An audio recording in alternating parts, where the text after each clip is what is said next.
Қазақстанда кредиттің ең жоғарғы мөлшерлемесін қайта қарау ұсынылды.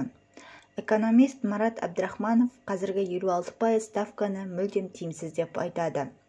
Оның айтуынша, азаматтық кодекс туралы заң бойынша несиелеудің шекті мөлшерлемесі экономикалық жолмен, соның ішінде дүниежүзілік банктің нормативтеріне сәйкес есептелуге тиіс.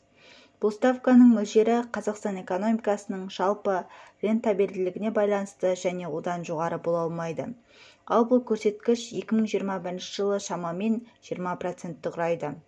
Мәселені шешу үшін азаматтық кодекстің тиімсіз келісімдер бойынша барлық міндеттемені алып тастау туралы нормасын қалпына келтіру қажет, деді сарапшы. Абдрахманов 1999 жылға дейін қолданыста болған азаматтық кодекстің осы нормасын қалпына келтірген жағдайда 3 миллион адамның кредиті сот арқылы есептен шығарылатынын мәлімдеді.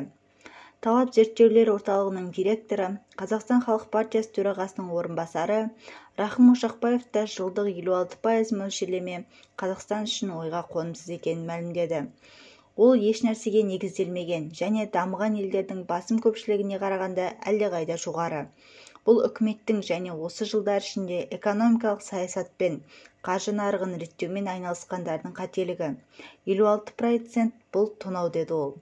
Халық партиясы төрағасының орынбасары ең жоғарғы ставканы қайта қаржыландыру ставкасынан 2 есе мөлшерде белгілеу керек деп атап өтті.